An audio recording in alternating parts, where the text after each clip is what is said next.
All right, good evening. I want to welcome everyone to tonight's third community conversation, Designing Learning for All, Return to School 2020, session number 3. I am so thankful and grateful for so many people to be joining us this evening. I know these are incredibly challenging times for all of us, and we've had a lot of hard work and effort put into the presentation that we're about to share with everyone tonight. But before we get started, I do want to give some shout outs, just thanking some of our staff members who were a part of our return to school task force.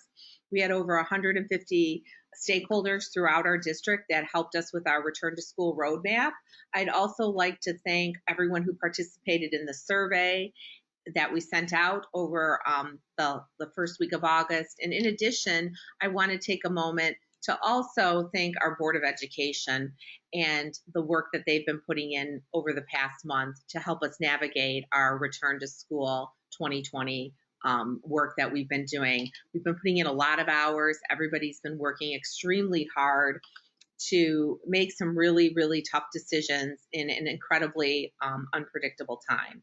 So I hope everyone is able to get some clarity tonight on where we're headed this fall. I know there's still going to be additional questions, but this is an opportunity to really hear the roadmap for the next month or two in Fraser, and also to ask some questions. So with that being said, I again want to just reiterate how thankful and grateful I am to be your superintendent and to be here tonight to share this information with all of you.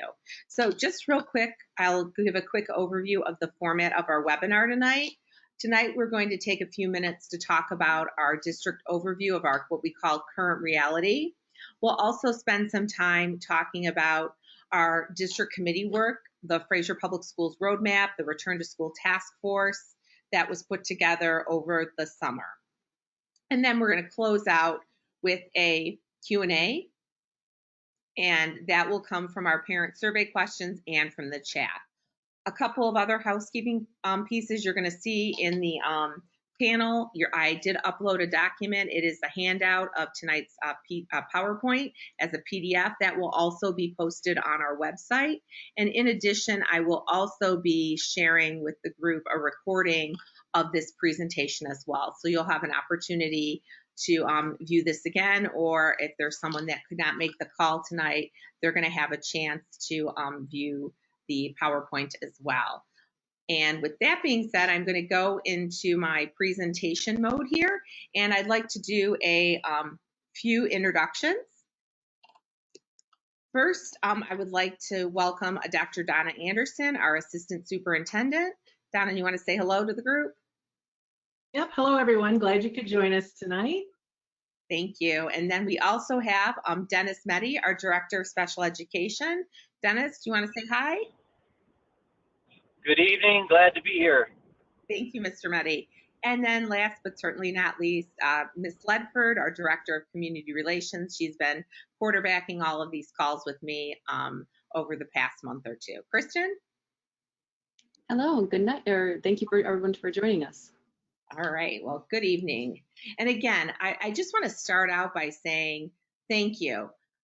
And this is a tremendously challenging time, but I keep going back to the idea that we are all in this together and your leadership matters. Every single one of us are a leader right now, and we have to lead with the best intentions for our students in mind. And I know not everyone is going to always agree with the decisions that the district makes, but know that we've put a lot of time, a lot of thought into the decisions that we've made. And we're going to continue to reevaluate and look at the best data and best evidence from our health department, as well as the information that we're receiving from the state and the county as we move forward to open up our schools. So as I said before, your leadership truly matters. So I wanted to start off our conversation today just to talk a little bit about the guiding principles that have brought us to where we are today with reopening schools for 2020 in Fraser.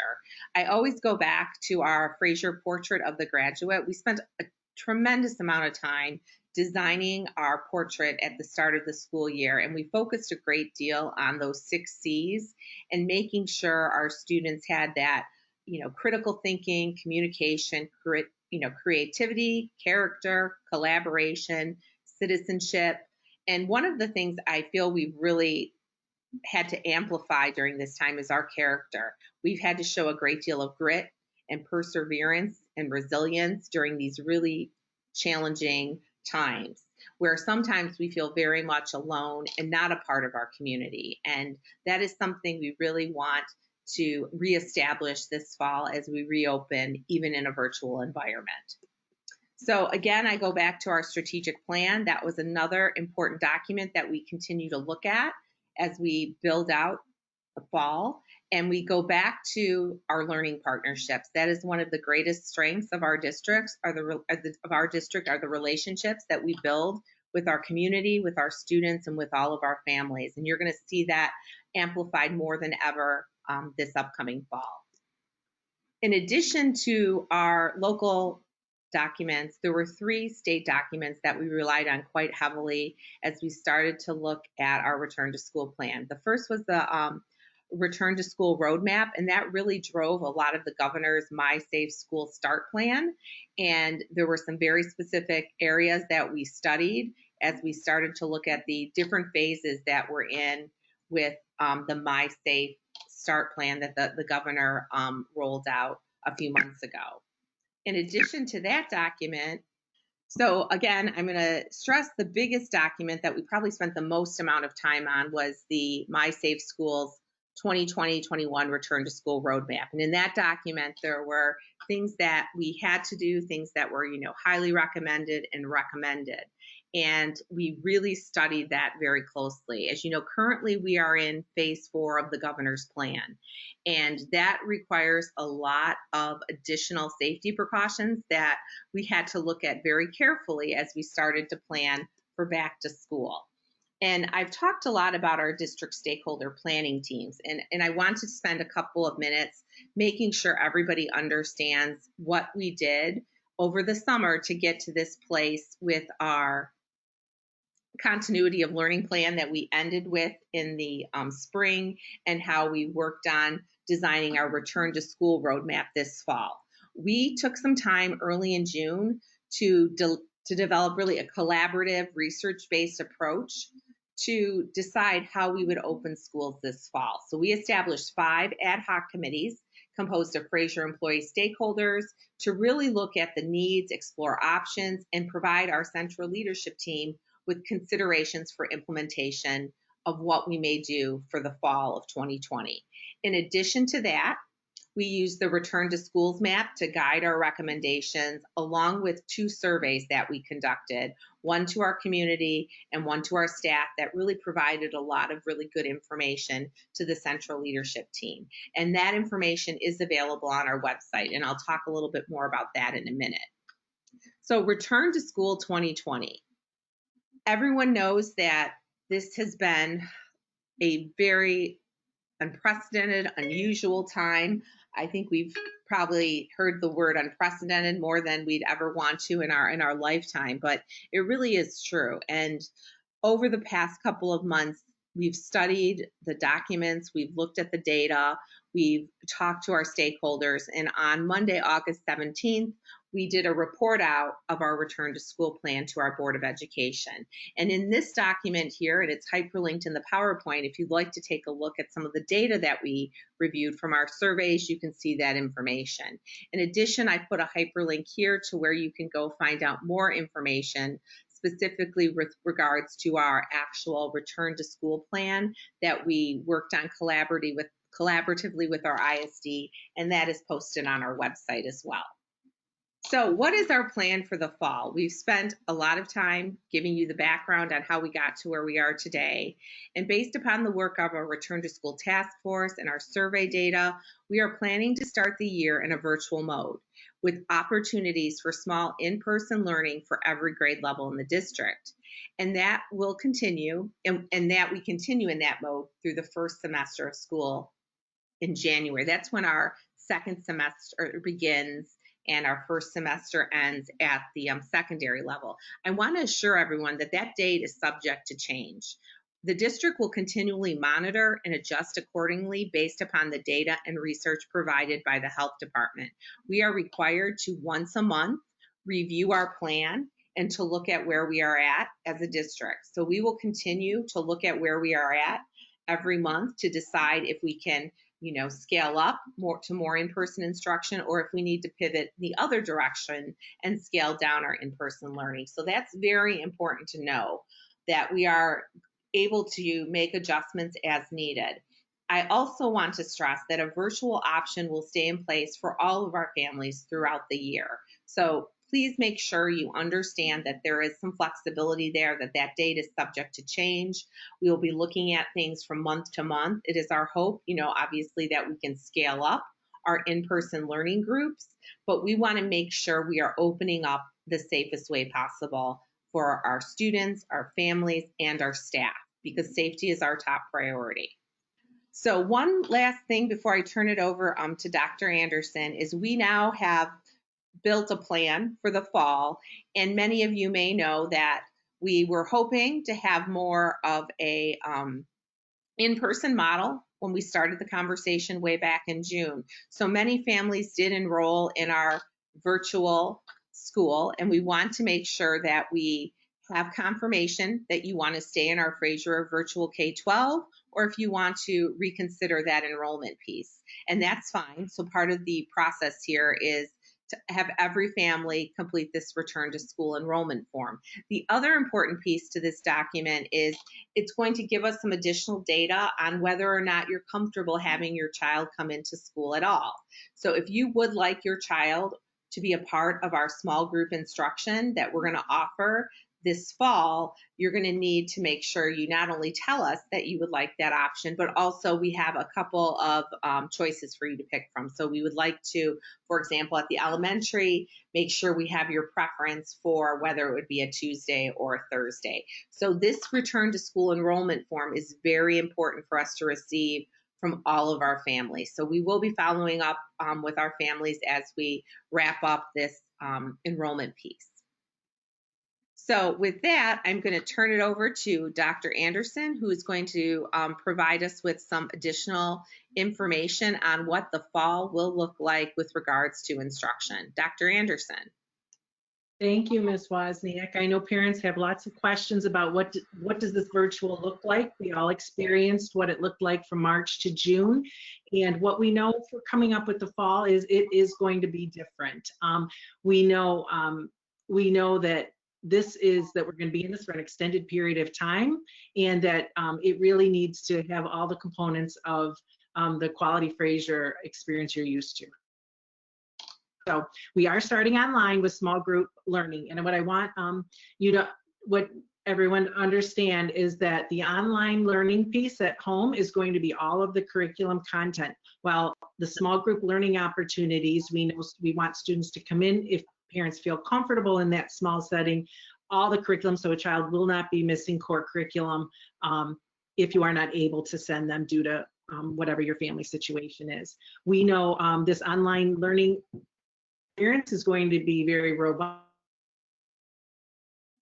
that we are possibly to deliver in a virtual setting will be included in the virtual world. Our teachers will be meeting with our students on a daily basis.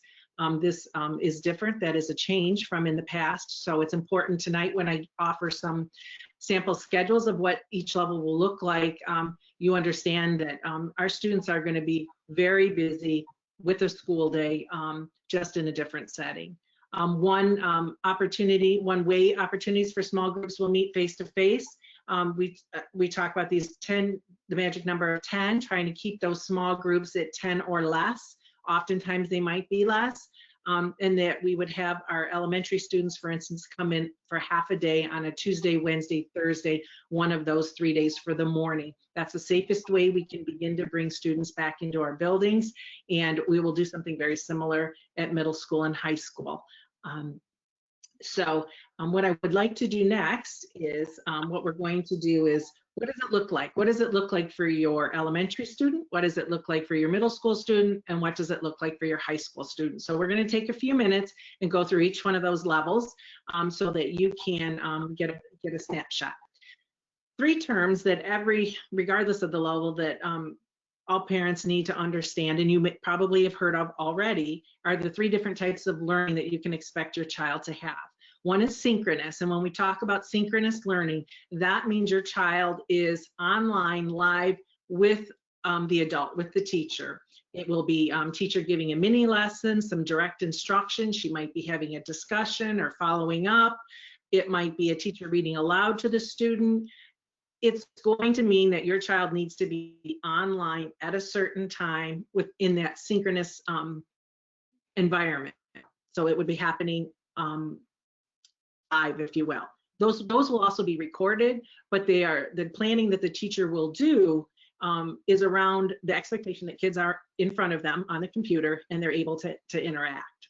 The other piece is asynchronous, and that's digital learning virtually that can happen without the teacher present. And there are lots of ways that that happens. Students going onto the LMS, pulling down teacher recorded mini lessons that they may have posted. It might be lessons or tasks assigned in Zern or BrainPop or some of those digital programs we provide like Mayan. Several of those will be available for our younger learners. And then there's expert videos that a lot of our teachers post, science videos, labs, things like that, and some recorded reflections that might be shared. So asynchronous is learning that happens without the teacher live there. Then there is the plug part. We have to be conscientious about screens. So we really want, students still need to hold a pencil, develop those fine motor control skills. And so unplugging and doing things outside of the computer screen is also very important. Students will have their typical journals and workbooks that they would have. They will be working on writing pieces. There'll be some performance tasks that won't necessarily be done on the computer, and some science experiments and investigations that might happen do in your backyard. So all synchronous, asynchronous, and unplugged. We will be trying to give our students a variety of those experiences. All right, so now if we go to the next slide, we'll look at our elementary schedule. When I think of this, first of all, we know this isn't going to be easy for anybody. It's not easy for the teacher, it's not easy for the parent, and it's certainly not going to be easy for our students. So it's very important that we all kind of embrace this as best we can in the most positive way so that our students can be successful. And I will tell you that is an underlying thing that we have to make a conscious decision if our students are going to be successful for us to manage. And I see our screen went blank again. I think we're on, there we go. So if everyone, I just encourage you to make the best of it. And I'm going to give you some tips because we know everyone's not a teacher, a trained teacher, and you don't need to be. But what you need to be is a parent who is really helping your child be successful. So routine, routine, routine. We talk about routines all the time, but definitely in this different situation, that's going to be important. That means setting that alarm, getting up, having breakfast, brushing your teeth, being ready for your day, and then going to your workspace. Everyone is, it's back to school time. We're going to school shop. We're going to get excited for school. We're just ramping up for a great year. Well, part of that this year is looking around your house. Where is the workspace going to be? Help your child designate where that space is. Set it up so that all the supplies are there that they might need. Start talking about what that looks like, what that's going to look like in your household. That will be very important. Elementary students will also need a learning coach. We know our students, depending on their age, will need someone to redirect them. We'll need to watch the clock if they need to have an appointment where they need to sign on at a certain time, which they will. So they're going to need some support with that, using their devices, setting alarms. Those sorts of things are going to be really important. Those are great life skills too. So a silver lining of this, our students are going to really be developing some of those executive function skills to help them be just successful in life. We do have an elementary virtual handbook that is just recently posted on our website. It will have some more pointers, if you will, on how to have a successful virtual learning experience. All right, so if you will look at this chart, you will see this is a typical day in the life of an elementary student. And we've tried to be very consistent. So it live it for a week or two, it's going to really become automatic. In the morning, what our students will do on Mondays is Monday will be an all-day virtual learning where small groups will not be coming in on Mondays or Fridays. So on Mondays, whole class, everybody will sign into a morning meeting with their teacher. The teacher is going to be able to give an outline of the week with the work expectations. That will be synchronous. That will be a live situation where the teacher's on live. Teacher will then have small groups scheduled, maybe do some individual writing conferencing. So there will be appointments, if you will, for when students sign in for that. When they're not in an appointment, a student or a conference, a student would be expected to be doing some other virtual learning, and that would be in our programs. And there's just a list of programs here. It's not all inclusive. We have Mayan, which are some digital reading books with some activities. Zern, I think our families are already familiar with. Brain Pop, Spelling City. They will also have their special area class, excuse me, and do some journal writing, science, some of those non-computer activities, sorry. After the morning session, you'll see a similarity with the day. Then they'll have lunch. Obviously, they're special, I said, in silent reading. They go into their afternoon. And every afternoon, we'll start out with a whole class instruction period with the teacher. The teacher will have an afternoon meeting, much like the morning meeting, but it'll be an afternoon meeting. They'll do a math lesson, genre unit lessons, which is an ELA lesson. They might do science or social studies and do the literacy instruction. So that would be a Monday. Then when we look at Tuesday, Wednesday, Thursday, you will see in the morning, we have some face-to-face instruction, and that's the small groups. Approximately a third of the students in a class, the students that are there face-to-face, are going to have a live morning meeting with the teacher in the classroom with some small group reading, maybe some assessments, same thing with writing, conferences. It will be the FaceTime they have with their teacher. Now, the other 2/3 of the students at this time are going to be doing virtual learning. Okay, so they'll be at home. They'll be still signing on to some of those digital programs we talked about, and the teacher will have this outlined in its learning for elementary, and they'll give you more direction on what are you going to do with mine. It's not going to just be, I guess, flitting from digital program to digital program, but a purposeful activity and task to do in Mayan, Zern, Brain Pop, whatever the teacher assigns that you'll find in its learning. And then in the afternoon, so Tuesday, Wednesday, Thursday, it's the same plan. So if you're in cohort 1, you'll come on Wednesday. If you're in cohort, you'll come on Wednesday, and if you're 3, you'll come in on Thursday. In the other days, you'll be doing that virtual learning piece I just explained.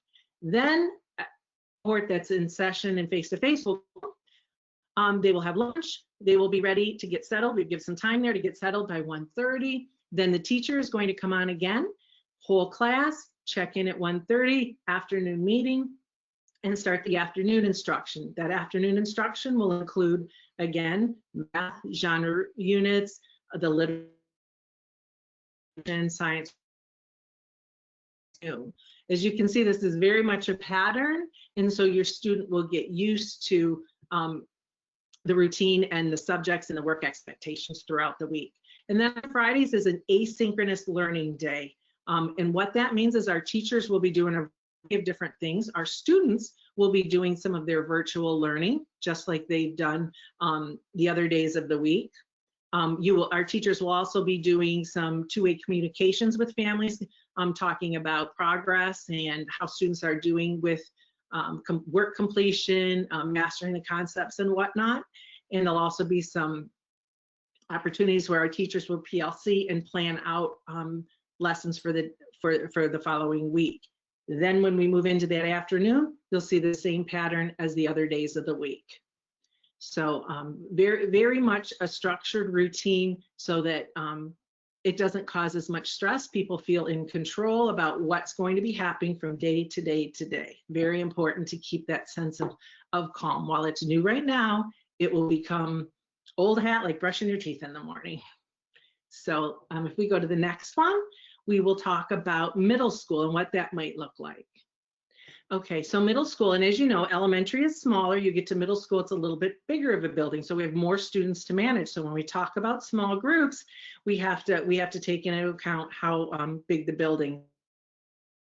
Again, on Monday is going to be synchronous learning in the morning. So what kids will do throughout the day on Monday at middle school, the 7th and 8th graders, is they have 7 different hours, 7 different in the morning. They will have a schedule, and I don't have the times outlined on this right now, but they will have that each hour.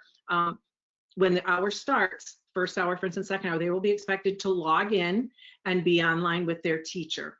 Those will be 53-minute classes. Now, that's not to say the teacher will always keep them online for 53 minutes. It means the teacher is going to expect the student to sign in at the start. She's going to, or he's going to provide some whole class mini lesson instruction. And then depending on the teacher's lesson plan, they may keep some kids on. Some other kids might go do some independent work. They might have small group discussions. It will be a variety of things. So that will happen. They'll have 53-minute classes asynchronously. And they'll have their first 3 in the morning on Monday, and they'll have hours 4 through 7 in the afternoon. They'll also have a virtual seminar in the middle of the day across the 4th and 5th hour block. That's when typically was formerly silent reading. We are calling seminar.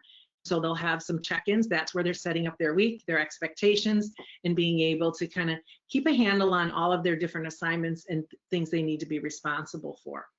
Then on Tuesday, Wednesday, Thursday, again, you will see a very consistent schedule here.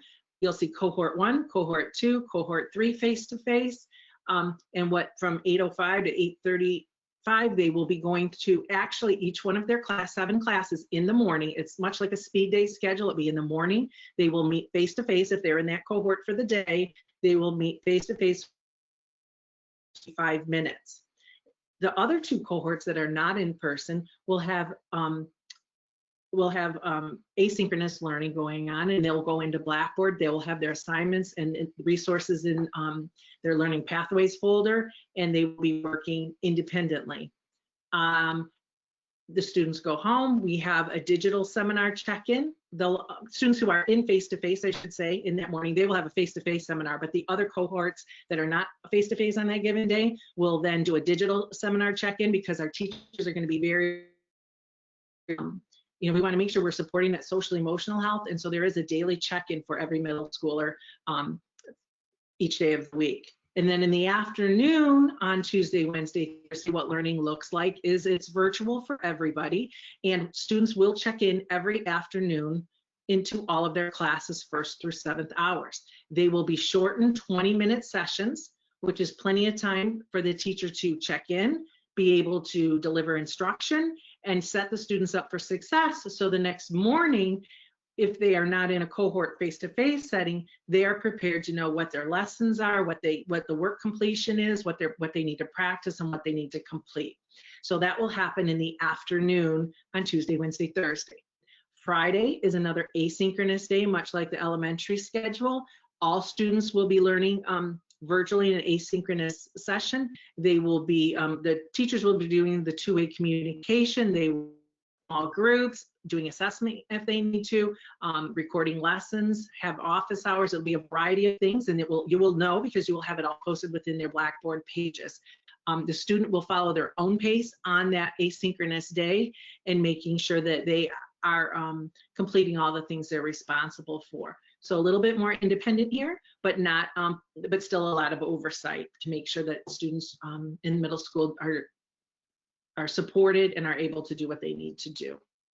Okay, so then we get into the high school. The high school is even a larger building, and small groups for them will be priority groupings, and those will be determined. And I should say too, just to back up for a minute on the RMS schedule, that those cohort groupings of A, B, and C, or 1, 2, 3 for Tuesday, Wednesday, Thursday, are September groupings. We are going to reevaluate those small groups at the middle school at the end of the month. We want the teachers to build a relationship and get to know each student live if we're able, if you will, and then things will be reevaluated after a month. And if priority groups surface, which they very well might, we will adjust who's in cohort 1, who's in cohort 2, who's in cohort 3 accordingly. So we're going to start out September this way and do the first 3 or 4 weeks in that model, and then we'll make adjustments as needed. This is a very, we need to be very flexible, obviously, during this time. So high school is going to start out with that plan. Their small learning opportunities are going to be priority groupings. And when some samples, this isn't all inclusive, but students that need to come in for some special ed services, some students that need to come in for remediation purposes. Some classes have a lot of lab work, hands-on things, CTE classes. There will be times where small groups need to come in, and that might not be every day or 3 days a week or every Wednesday. It might be as things in units come up. And so our staff is working on a plan to arrange what that is. To sign up geniuses and things, because we really have to put that safety piece first and make sure that we keep all the safety protocols in place and keep the group small. So it's a large building, we have to have a handle on that. So some of those things are being worked out. The small group learning opportunities will not be happening that first week for Fraser High School. And as those groups are identified, those arrangements will be made. So the schedule will be flexible. And if you look at the blue gold, I guess what you'll see is what a student will do. What a Fraser High School student will do is on Monday and Wednesday will be a blue day.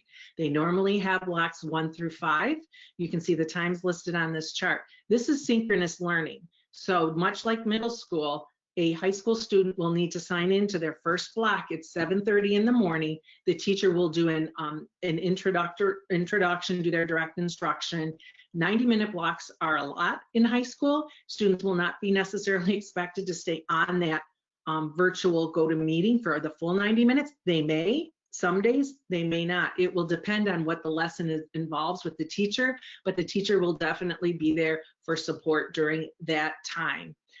So on Mondays and Wednesdays, they will follow their blue schedule, and then on Tuesdays and Thursdays, they'll follow their gold schedule, and they'll do blocks 6 through 10. Again, synchronous learning, so those times of 7:30, 9:04, 10:37, 12:37, 1:28 are going to be very key, because students are going to have a go-to-meeting link on their Blackboard page that they're going to have to click into. So teacher will then take attendance, introduce the concept for the day, make sure students are able to do the things that they need to do, that they're going to be responsible for. And then on Friday again at the high school will be asynchronous learning day as well. It's much like a speed day for students who have been at the high school before. Speed day are shortened classes, and they go to all classes rather than just blue or gold. So students will work in all 8 of their classes, all of their classes on Fridays, but asynchronously, meaning they'll go to their Blackboard site, they'll see what they need to do as far as work completion. They may have a small group scheduled with the teacher. They might have to have a conference with the teacher. It could be a variety of things, but they will have Friday to work in all classes as opposed to the blue gold schedule. And that is for the Fraser High School. Now, if we go to the next slide, we'll see is what we can expect for the students and the teacher. So once again, our secondary students will need that at-home learning routine. They need that designated learning space. And just because they're teenagers doesn't mean they don't need this support. They will tell you they have it. They'll tell you, don't worry, I got it, I got it, I got it. I get, I've got 3 kids. I get that that's a typical response. But as a parent, and as Ms. Wozniak talked about all of us being leaders, as a parent, you're a leader to set them up for success. Have that space at home. Make sure they have that alarm set, and they know every hour they're signing in. The teacher will see who's on, be able to take attendance, have the kids participate and be active. That's going to be their interaction with their peers often. So we want to make sure they're taking advantage of that. Certainly, if there's any tech issues, we want to communicate that. And of course, we always abide by our code of conduct, excuse me. And then what you can expect for the teacher, the class format, you can expect, like I said, beginning with that synchronous instruction, and then the teacher will be there for support, maybe small groups, maybe kids will be working independently, and then the teacher closing up that class ending it, so there's some closure before they go on to their next class. The teachers will record their lessons so that it's posted in case somebody isn't able to sign in for whatever reason, but it won't be as interactive. So know that that's just the backup plan. We really want kids on the live class whenever possible. And the teacher will be very connected to how your student is doing in their classroom, and we will be reaching out on a very regular basis, weekly, to make sure that they're doing what they need to do. We don't want kids to fall behind. Okay, so that's, let's see, I think that's it on schedules. Hopefully that gives all of our community, I know some of our staff are on too, a snapshot of what it will look like. Those are lots of ideas. That's generally what we will be doing, but of course our teaching staff is wonderful, and when they come back, they're going to be able to even make that better, as you see the lessons designed as you saw in the spring on the LMS. All right, so let's talk about technology exchange. We have students who will need devices. We have new families that need to pick up devices. We have kindergartners coming in that will need devices. And then we have our 9th graders who currently have an iPad from 8th grade, and they need to be upgraded into the MacBooks. We have those plans being worked out right now. We're very aware of that. So we don't want anyone to panic on that. We do have devices. We will be able to provide them. And we also have support if you have a device that needs repair with for some reason. So we have that chat on our website. Take advantage of that. We have a great team where people are responding. So that is all in the works, and you'll get more information from the individual building schools as far as the schedule for that. Okay, next up we have, I think it's SAC. The school-age childcare, SAC, formerly known as Latchkey. A little earlier today, you received a communication from, at least our elementary families received a communication with a flyer on what SAC looks like. This was referenced at Monday's board meeting, so I just want to hit on a few things with this. Our school-age childcare will be available in all of our elementary buildings, and childcare at Dooley. There are limited spaces, and the structure of it is different, as we indicated, as I think some of it was indicated on Monday. But just the way what it will involve is parents having to commit to a schedule and pay in advance. So commit to the schedule in advance and pay in advance for their childcare. This is not going to be a drop-in service. And this is very necessary because, much like our face-to-face cohorting during the school day for instruction, we need to keep 10 students in a room. We will try to cohort students as best we can, and we can only do that if we know who's coming on what days. Set up for that, we have the registration, or not supply materials fee, I should say, which will be a semester fee of $50 per child. And then if you need a full day, that would be $35 per day. And if you needed the 12 to 6 p.m. time slot, which we're calling the PM slot, it would be $25 a day. We recognize some kids, maybe that might be their day of FaceTime with their teacher. So where that column came in, take a look at this flyer that came in your email if this is something you need to take advantage of. Our latchkey students, we would encourage kids to bring their devices and their earbuds, because they will be needing to sign in with their teachers during SAC as well. Very limited spaces, so we do, but we do know that we have some parents that have to get to work outside of the home, and this might be an option that works for your family. So that's the SAC update. You'll get more information for registration and reserving spots in the coming week. Okay, with that, I'm going to take a breath and hand it to Mr. Metty. Thank you, Dr. Anderson. That was fantastic. We really appreciate that overview, and I know there are lots of questions in the chat, which we will get to shortly as we continue with our conversation here. I did want to take a minute and give Mr. Metty, our Director of Special Education, an opportunity to update everyone on a letter and an FAQ that he put out to his students and his team. So, Mr. Metty, you have the floor. Thank you, Ms. Wozniak.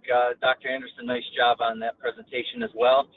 We do understand that there's a lot of anxiety, obviously, moving to virtual. We had an opportunity to observe that firsthand from March till June, and we know that all of our students learn in different ways. And by providing some in-school instruction and small group special education services, we think that we can build on what we learned from the springtime. So today, all of our special education students, their families will be receiving a letter, as you mentioned, Ms. Wozniak, along with an FAQ. You're going to have a lot more questions than are just in that FAQ, but it is an initial jumping off point as our teachers begin to plan that instruction both virtually and face-to-face. So I know that a question that has come up over the past week since the decision was announced was, will we have those opportunities for face-to-face learning, social work, speech and language, resource room, accommodations made from that standpoint. Understand that every IEP that we have in our district will be looked at and reviewed, and it solicits our parents and our caregivers' input on that. Our IEPs, as they currently stand, are built and made for brick and mortar in our school buildings 5 days a week. We understand and know that that's not the case moving forward, at least for the short term. So those IEPs will need to be looked at, and we will have to get creative in terms of meeting the needs of our students. We have a passionate staff. We have parents and families that are extremely collaborative and cooperative on that process and understand that the situation that we are in. And we have a duty and obligation to make sure that we're providing opportunities for all of our students to learn the way that they learn best, and to be able to have some face-to-face in-school learning throughout the course of the week in terms of opportunities will be a benefit to those students. So you'll get that letter and that FAQ this week. You will also be hearing from your child's teacher, and they will be taking a look at the IEP to see what can be transposed into what we're currently doing. And if there's something that we need to modify or accommodate based on our virtual setting, that will take place as well in the form of our contingency learning plan. That plan has been tweaked from the springtime. It is extremely elaborate, and we need all parties to be collaborative in that process to make sure that we can maximize not only the setting we're in, but we want all of our students' instructional mode to be maximized as well, so that they benefit from the opportunities that are being presented both in school and virtually. Thank you very much, Ms. Wozniak. Excellent. Thank you, Mr. Metty. And again, both Dr. Anderson and Mr. Metty are always available to take questions, emails, etc. if we don't address those questions tonight. I want to stress that everyone is working so hard to answer the questions you have. We know this is not easy.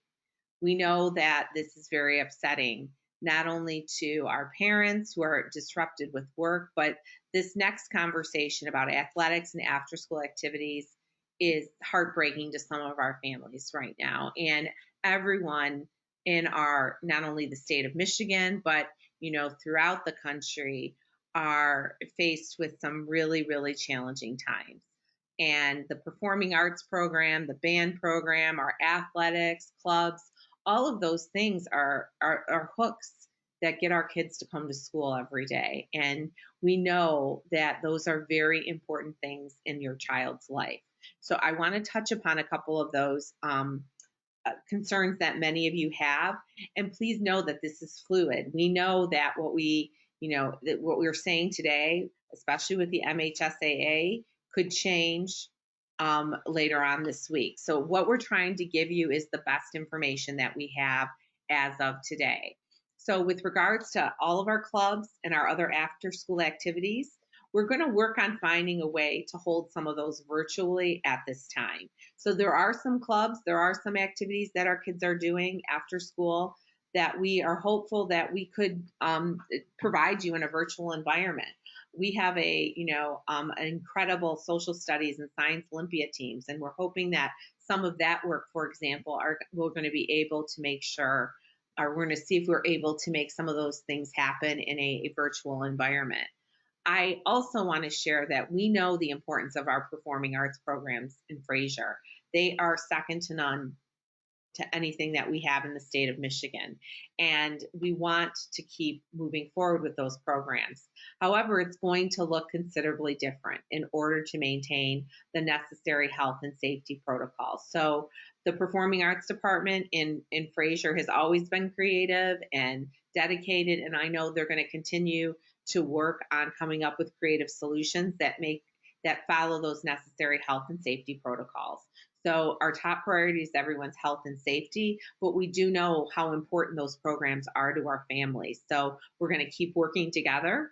We're going to keep talking to people throughout the state of Michigan and see what other districts are, doing in response to their programming, and obviously look to our local organizations for support and recommendations as well.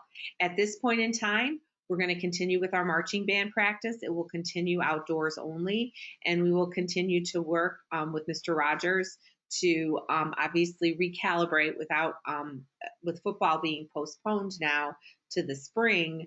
We know that poses challenges, but it also may pose some interesting opportunities. Our marching band is phenomenal, and we want to make sure we work together to come up with some alternatives perhaps that we can work towards this fall. So again, those are important questions that we've been receiving or we've been hearing from our families on. In addition to that, athletics.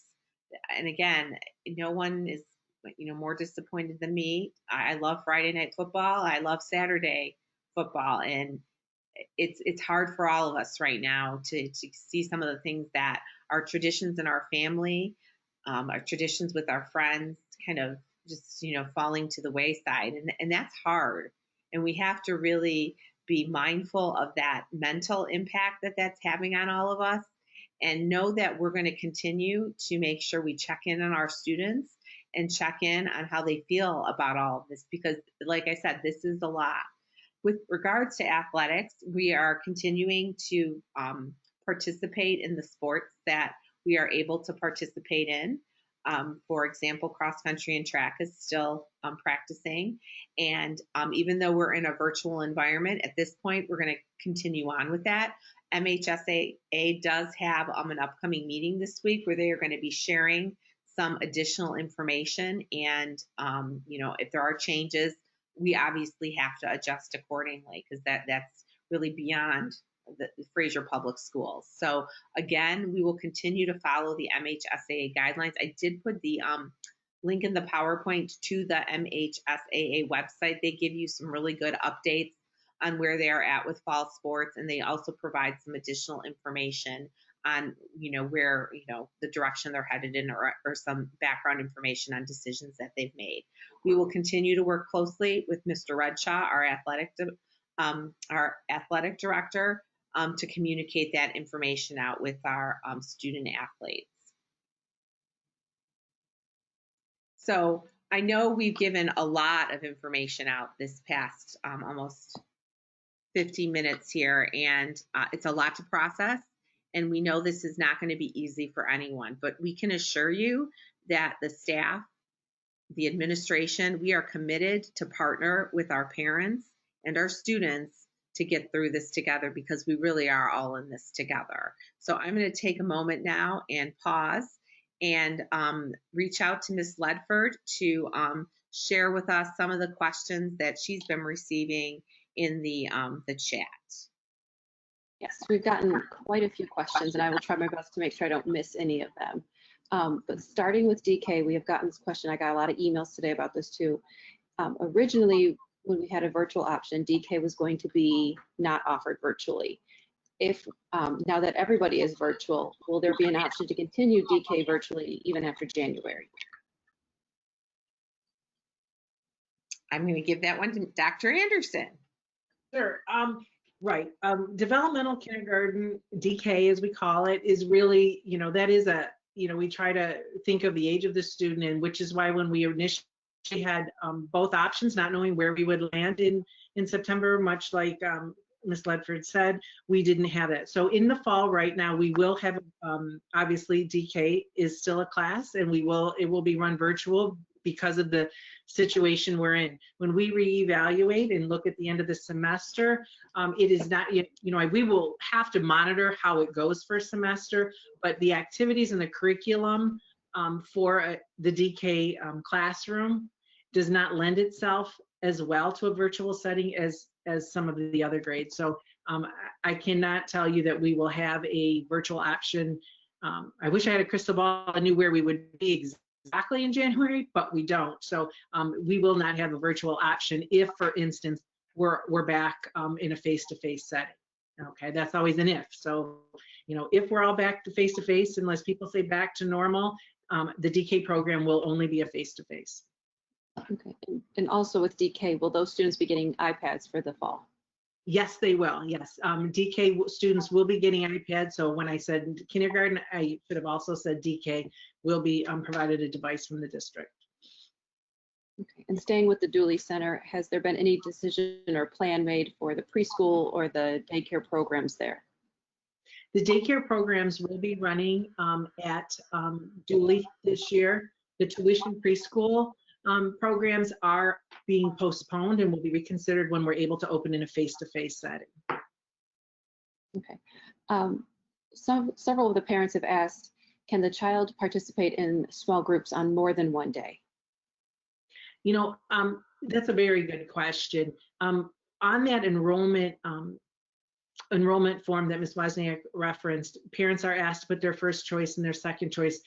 There are certain groups, for instance, students that are in a classroom that already has a small class size because it's maybe special programming. Those schedules are still being worked out. So when we talk about the Monday, Tuesday, Wednesday, that's the slow start for, I'm talking about a general education classroom that could have up to 30 students in it on that roster. And so that's a safe number. As we talked about evaluating this every month, those small groups are something really that we're going to watch. We don't want to keep kids at home unless we feel that is in the best, safest interest. So as we're able to ramp up, we will. And if we have to go backwards, we will do that too. So we'll watch that closely. All right. Will there be transportation busing available for students when they come in for their small group days? Yes, definitely. And that's at all. Any update on school supply lists for elementary and middle school? Yes. So our obviously this had came out. I know it's the time of year for school supplies. I recommend everybody start working on. You're going to need the basic supplies right there in your space at home. Our teachers and our schools will be updating supply lists in the coming week and a half. But to watch our website for that, they'll also be sharing the Meet the Teacher information, orientation information. That'll all be coming up in the next week or so. We're getting close, but we needed to go through all of this information. We're trying to be cognizant of all the information we're sharing with people and making sure you have time to process it before we give something else. For the sixth grade families that take the classes at the middle school, has any decision been made on that? Will that still be an option for them, and how will that work? I'm sorry, I missed that question. For the sixth graders who take the math and ELA at the middle school, how will that work for the fall? Yes, so that will be originally, again, when we were virtual, that wasn't a virtual option. Now that we are, the whole district is virtual, all of our courses are now available. So those students that are in that advanced ELA, sixth grade or math, it will be a virtual option, so they don't have to worry about that space. The other thing I wanted to just mention around supplies, and that's why I missed the question, is we will have those workbooks and things. There will be a supply pickup time. So if your child doesn't come in for a cohort, information will come out with how we can get the supplies to you. So whether it's a drive-through pickup or something like that, math workbooks, that sort of thing will be provided to families. Yeah, Dr. Anderson, that's a great point. Families do not need to send their child to school. If you've just selected that virtual enrollment and you do not want your child on campus, that is perfectly acceptable. We have that as one of the questions we're gathering in our enrollment form that we have asked everyone to fill back out, because we know some parents may be okay with a half day of instruction. Some parents do not want their student on campus at all, and that is perfectly fine. As Dr. Anderson said, we'll have a drive-through pickup where you can pick up math journals, other necessary equipment where your child does not need to be on campus. And it's talking about the small groups, if somebody signs their kid up now for a small group and then decides later they're not comfortable with it, or the other way around, they're not comfortable now, but they might be in October, can they opt in or opt out? Yes, that will be, the communication is going to be very important between the teacher and the parent. And so when situations change, certainly just communicating that with the teacher, and if the scheduling needs to change, maybe with the principal, we will definitely be flexible with that. We understand. Will kindergarten students and lower elementary students have less screen time than upper elementary? Yes, as our teachers are really experts with the grade level in which they teach, when they design their lessons, they consider screen time based on the age of the student. When you went over the sample schedules, will DK follow the elementary schedule? Yes, DK very much follows the kindergarten schedule. Those class sizes are also a little smaller, so Mrs. Maroney will be getting information out on that as well. I had a lot of parents ask, when will elementary families find out which day their small group is? And then when will middle school and high school students receive their schedules? Okay, so right now we're collecting that enrollment information, and when we have that enrollment information, early next week, Monday, Tuesday, our building principals are going to be hand scheduling students into cohorts.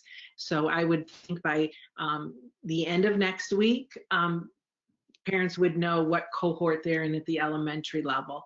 The middle school and high school will be sending out orientation information and schedule information, and students will be able to access their schedules. I don't want to say the date, but it's in the next week or two. And that will come out from Mr. Sines and Mr. Julian. Well, if a student is sick, but it's on a virtual day, how will parents need or call in absences, and will they need to call in absences? Yeah, They need, the absent policy isn't going to change. Yeah. Right? They will call in the absence line like they always do. Okay. And going to the high school, how will high school students schedules work for Butcher or for early college Macomb or any of those offsite programs? Yeah, we are still waiting to learn what their decision is as far as being in person, part-time, whatever that might look like for those particular programs. Butcher's run by Warren Consolidated. You know, obviously the IAM comes out of Chippewa Valley, and then early college is with Macomb Community College. So we will need to adjust to meet their the protocol that they put in place. And we don't know what that is yet. Will the only students eligible for small groups at the high school be the priority groups, or will everybody have an opportunity to come in for a small group?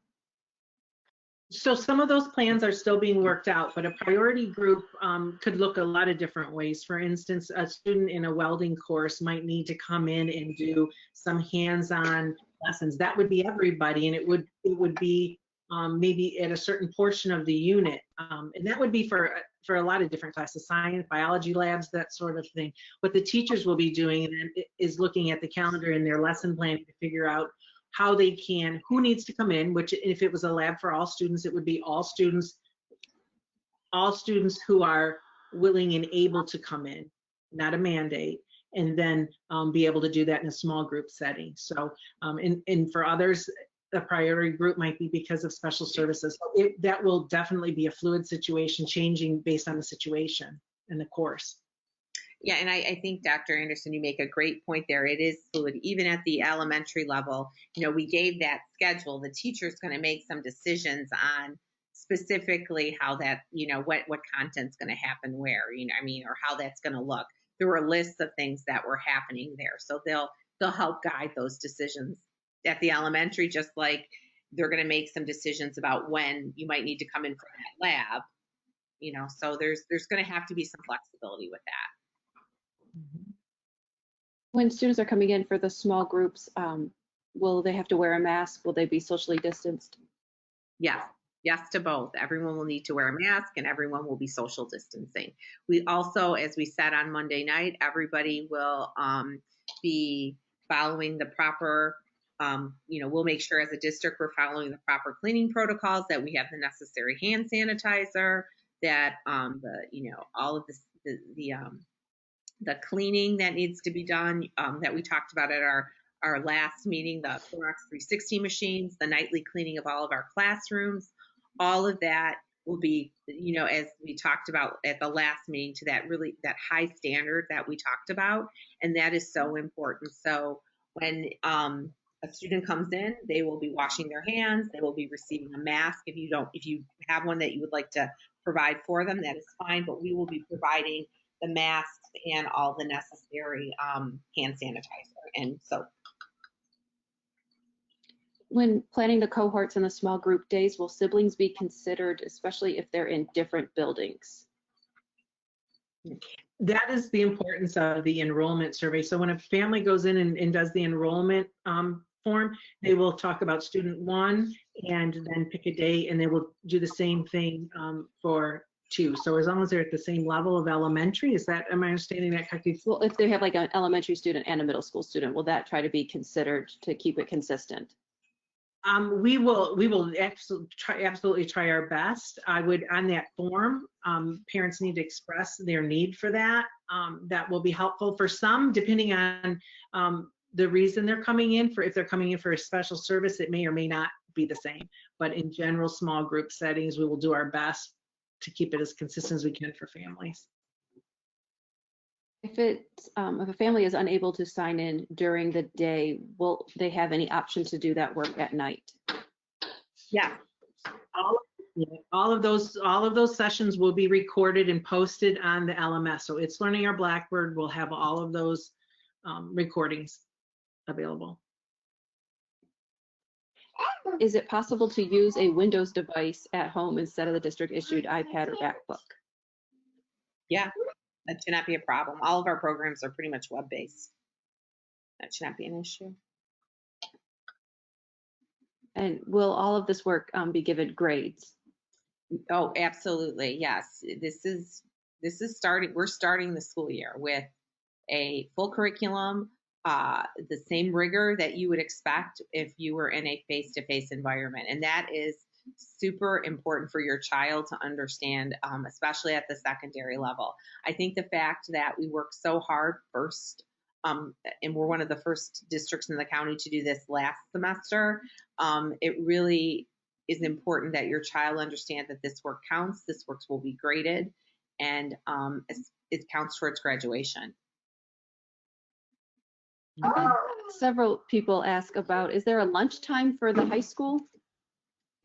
Yeah, that's a great question. One of the things that's really hard to do is obviously avoid large groups, and that would be a lunchroom situation. So we will be providing kind of grab and go lunches at all levels. None of our small group instruction will be more than half a day. So the thought is there will never be a need for kids to be congregating in a lunchroom per se. So we will still continue for our free and reduced lunch families. They can still pick up a lunch as they have been all summer. And there also will be the breakfast that you would normally be able to pick up as well if that was something you qualified for. But we will not be opening up our lunchrooms per se at this point. All right, and this one is, several people have asked it in the chat. Is there any plan for school pictures this fall? Yes, at the secondary level for sure. We're going to work on a plan at the elementary. Yeah. A lot of thought on the pictures. There's a lot of thought on the pictures, and they're doing their best. Obviously, Life Touch is a lot of rescheduling to do for a lot of buildings, so we're going to find a way to do that. We just don't have those exact plans worked out yet, except for the high school. They do, because they need their cards. And okay, do you anticipate this starting the first day of school, or how soon would parents be getting this information of what to do and where to go and how to do it? That's a really good question. The first day of school is Tuesday, September 8th. we plan on that being a fully virtual day. That will be a virtual meet the teacher kind of day. And then we will be providing information on when all of this will be starting at the secondary level. There will not be any a small group instruction until the second week of school. Donna, do you want to, or Dr. Anderson, do you want to talk a little bit about the elementary? Yeah, and the elementary, Tuesday will be all virtual, and parents can expect communications to come out the week of the August 31st, the week before school starts. That's when when students find out who their teachers are and that information. As far as the small groups coming in, we would expect, because Tuesday is an all virtual day, during an elementary, Wednesday, Thursday, Friday that week. So the Tuesday, if you're in the Tuesday cohort, you'll actually come Friday that first week. And then every week thereafter will be Tuesday, Wednesday, Thursday. But all of that will be come to you from your building principal in an email, in a school messenger. So you will get all of this. You don't have to be feverishly writing this down. It will all be coming to you. We're trying to give you as much detail as we can without overwhelming. So just to clarify, the week of the 31st, which is the week before we come back, that is the week you'll find out what cohort your child is in. And then you'll also have additional information regarding school supplies, things of that nature. We're collecting the enrollment information right now. And then at the secondary level, you'll hear from Mr. Julian and Mr. Sines regarding a virtual orientation that they're going to be putting on, similar to some of the virtual webinars they had done at the beginning of the continuity of learning plan that we put in March.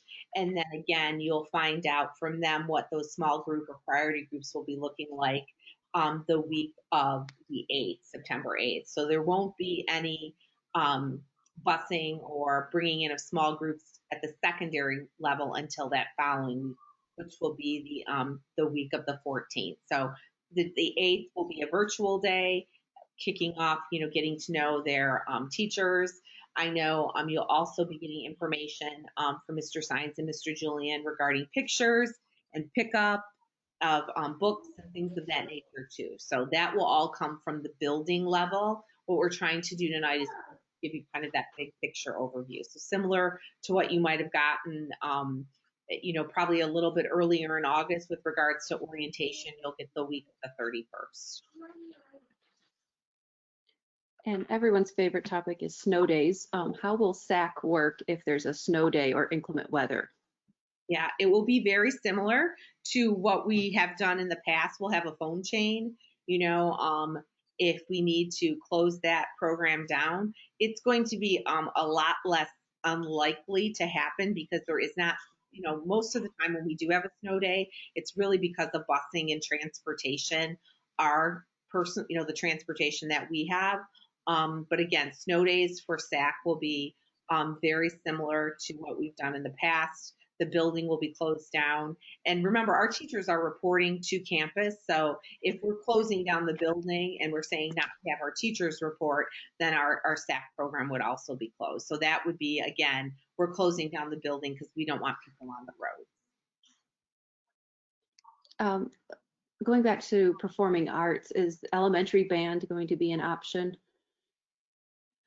We're gonna work on seeing how we can make that happen. I mean, I have not spoken to all of the band folks specifically about that, but we're gonna have that conversation and we're gonna try to be creative. So that I can say it's definitely not no, but we've got to come up with a plan. There's a lot of things that we have to keep in mind with health and safety protocols, especially when it comes to after school activities and things of that nature. But we definitely are open to coming up with solutions for things like that. I know we put out the calendar a couple weeks ago. Will we still honor the half days and the early releases that are on that calendar, or how will that work? Yeah, that's a great question. At this point, with our early release days and things of that nature, we still need to make sure our teachers get their district provided professional development. So we have to follow that. So that's important. And again, it's also important to have those breaks and when your kids don't need to be online and you don't need to worry about their attendance. So as of now, that calendar is the calendar we're following. And in the past, we have sometimes had half days change or things that's subject to change. But for right now, the calendar that's the calendar. Will teachers, if they call in sick, will there be a sub that takes over their virtual classes? Yes, and that's new. That's something new we're working out. But we all get sick, and people need to take a day off. So we will have a plan in place. So there's a virtual sub. So there would be someone there to facilitate that day for our students, and that's going to look different. I mean, that's just a fact. But again, it's another part of our new reality that we have to accommodate. If a student is coming in for the small groups and one of them tests positive, how will that work with quarantine? Yep. That's a great question. Dr. Anderson and I we're very well versed in that. We unfortunately have had to deal with those situations, and it's more of a reality now than it's ever been. We work closely with the health department, and I think that's really important for everyone to understand. All 21 districts are working very closely with our health department. So if we learn that one of our small groups, someone tests positive for COVID, we will make sure that we follow the health department's lead on that. They will actually do the contact tracing. They actually reach out to those families. They would let you know what's happened and talk to you about whether or not you need to be quarantined, whether or not you need to be tested, and they will answer those questions for you. And the whole point of keeping those small groups and having, that time pass between when those groups are coming in and out is to prevent exactly what you described, effort is to make sure people are safe and we aren't putting large groups of people together so they aren't exposed and have to quarantine or you have to shut down a large part of your building. And that's really important because we've looked at other schools in the United States and they've had some really difficult decisions to make, and they've shut down a few weeks after they've opened just because of what Ms. Ledford described there. Will the busing be available for students coming in for SAC? No, it will not. I'm trying to go through the chat and make sure we've gotten all of the questions. 2 more minutes. Well, some of the classes in elementary school do have several teachers that teach. They switch and teach different subjects. Will students potentially see more than one teacher on their small group day or on their virtual classes? Yes, that is true. Our teachers will, our students will not be moving from a class at the elementary level into a classroom to another classroom. If one teacher is teaching the math, the teachers will travel into that classroom. Okay. Will transportation be reevaluated to potentially pick up school of choice families? Not at this time. Okay. And then just to repeat, you said that iPads would be passed out at the beginning of the year. There was a couple of questions from the K2 parents. Those devices are a little bit older. Are those going to be replaced? Yes, good question. We do have a plan to upgrade those K2 devices. We will start off the year with those K2 devices, but as soon as we're able to, obviously there's a cycle here of getting priorities. Our kindergartners need something first because they don't have anything in their hands on our DK, and then that will be in the works for sure. That's already in the plan. And just to clarify, high school students, the small group day will be selected based on their schedule, not by selecting a preferred day. Correct, correct. And Kristen, again, if we miss a few, we'll add it to our. Yeah, I think we got most of them. There's a lot of repeated ones. That's the word I'm looking for. If there's a family in preschool, will they be getting a refund since preschool will be postponed? Of course. And I had a chance to look at the comments by Dr. Anderson was talking as well. And we understand there's a lot of frustration. This is hard. This is hard for everyone. And our teachers and our staff, we want to be with our kids, and we want to have those activities that are so important to our students. And it's a tough time, and again, it goes back to our character and our grit and knowing that we're doing what's right and really putting everybody's health and safety first. And this is a time where I really believe that that's what we're doing. It's about health. It's about our safety. It's about keeping our families safe, our neighbors, our grandparents. And I know it's hard, but we're in this together. And I can assure you that we are gearing up to try to do something that is going to be as meaningful and as valuable as possible for your child. And I can assure you, our teachers are ready to do that. They care deeply about all of our students, as we all do, and we're going to do our best to make this work. So I know it's going to be hard, and we're going to have to just work together to get through this. So on that note, Kristen, if there aren't any other questions, I'm going to, again, wrap things up and just give you a couple things to think about. My mantra is always be kind and be flexible. Please watch for additional communications from the district, and know that we're going to continue to partner with our health department. And Dr. Anderson, I don't know if you want to say anything to close out here. No, just I thank everybody for listening. I know it's not easy. It's not easy for anybody, but we will get through this, and we're going to do it one day at a time and do what's best for kids to be safe and to be educated at the same time. Mr. Metty, are you still on the call? Mr. Metty is still on the call. All I'm right. looking forward to working together with our staff and our families to provide the education that they are accustomed to. Great. Ms. Ledford, any parting words?